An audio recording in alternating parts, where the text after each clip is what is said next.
from Virginia seek recognition. Madam Speaker, I move to suspend the rules and pass S558, the Flood Level Observation Operations and Decision Support Act. The clerk will report the title of the bill. Senate 558, an act to establish a national integrated flood information system within the National Oceanic and Atmospheric Administration and for other purposes.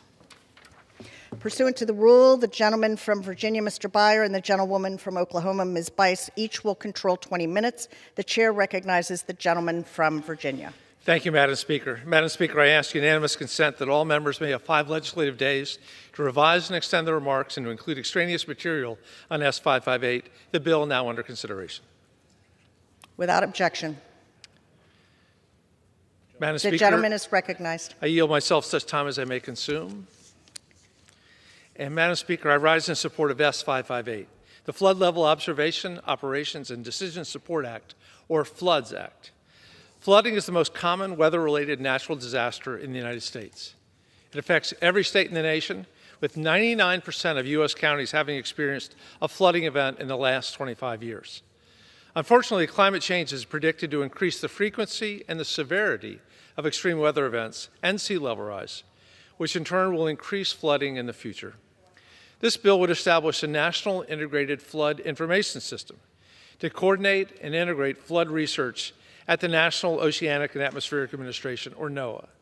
The bill would designate a service coordination hydrologist at each National Weather Service River Forecast Center and would leverage existing work within NOAA and through partnerships to improve timely decision-making. It would improve observations and modeling for total water prediction through partnerships with other federal agencies and academia, and create a fellowship for graduate students in hydrologic fields to work at federal agencies. Additionally, this bill amends the Weather Research and Forecasting Innovation Act to improve NOAA's tornado warning and hurricane forecasting programs. Section 13 of the Floods Act would also codify the Interagency Water Subcabinet established under Executive Order 13956 through the Interagency Committee on Water Management and Infrastructure established in this bill.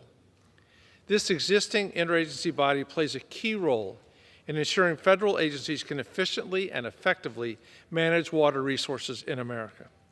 Codifying this body not only shows Congress's support for these ongoing efforts, but also ensures that the work will continue unimpeded. Congress does not intend this act to require the creation of an additional federal interagency committee that would be duplicative of or even in conflict with the existing interagency water subcabinet. Overall, this bill would improve the coordination and communication of flood events by NOAA, as well as improve tornado warning and hurricane forecasting. These measures will protect lives and property, especially in regions at high risk of flooding. I want to thank Senator Wicker for sponsoring this bill. I'd also like to thank and recognize my colleague on the Science Committee, Representative Sherrill, for her leadership on the issue of flooding and for leading the House companion of this bill. I urge my colleagues on both sides of the aisle to support the passage of this important legislation so we can send it to the President's desk. I reserve the balance of my time. The gentleman reserves. For what purpose is the gentlewoman from Oklahoma is recognized? Thank you, Madam Speaker. I, too, rise in support of the Flood Level Observation, Operations, and Decision Support, or FLOODS Act, that we are considering here today. This legislation establishes and authorizes a number of activities that will improve the National Oceanic and Atmospheric Administration's forecasting and communication of flood, tornado, and hurricane events. These extreme weather events occur across the country and impact millions of Americans each year. According to the National Weather Service, a typical year in the U.S. sees 26,000 thunderstorms, 5,000 floods, 1,300 tornadoes, and 6 Atlantic Basin hurricanes. My home state of Oklahoma is right in the middle of Tornado Alley. We're home to 86,000 farms that feed and clothe our state, nation, and world.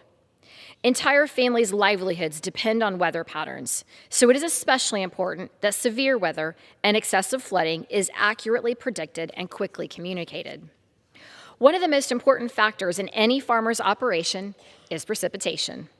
It's common sense that too little rain results in a drought, but people often overlook that too much rain also presents problems for crop production.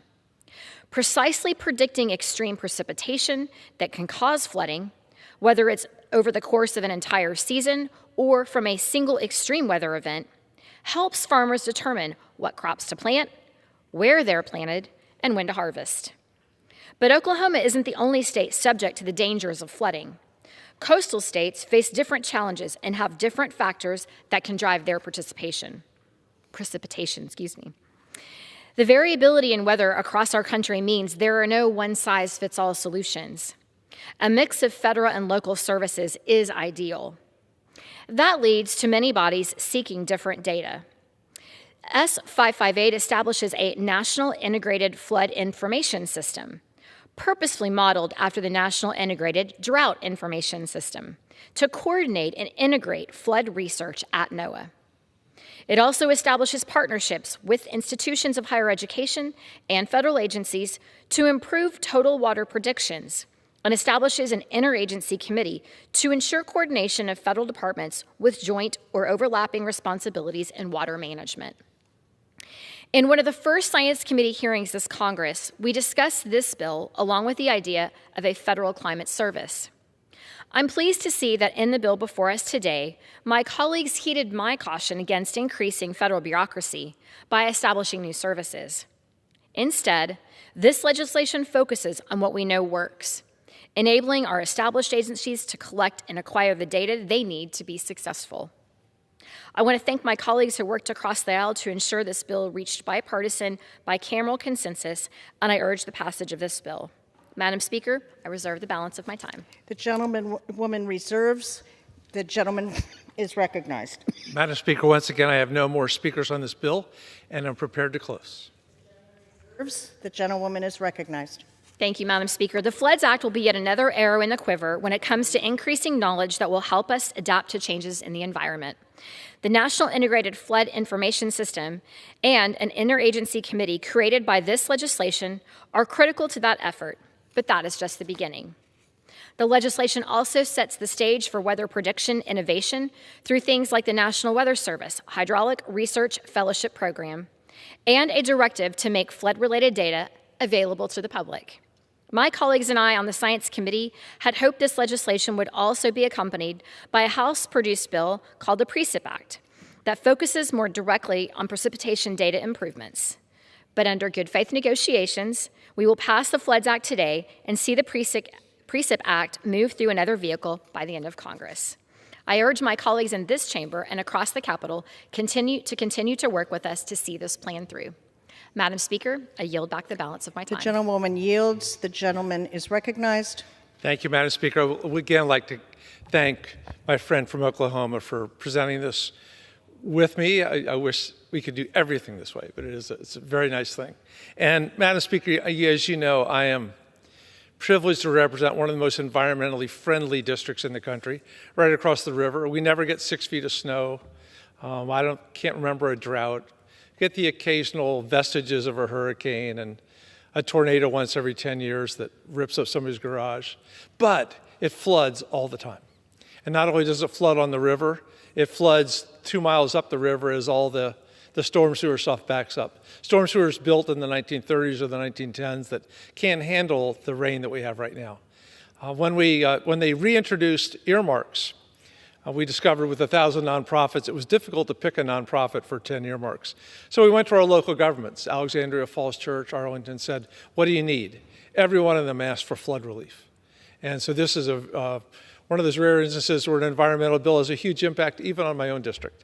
And I know it has a much greater impact on so many places around the country. I just think about poor Iowa that was underwater for most of a year. So I am thrilled to be able to present this with Representative Bice in a bipartisan way, and I urge my colleagues to support S558, and I yield back the balance of my time. The gentleman yields. The question is, will the House suspend the rules and pass Senate 558?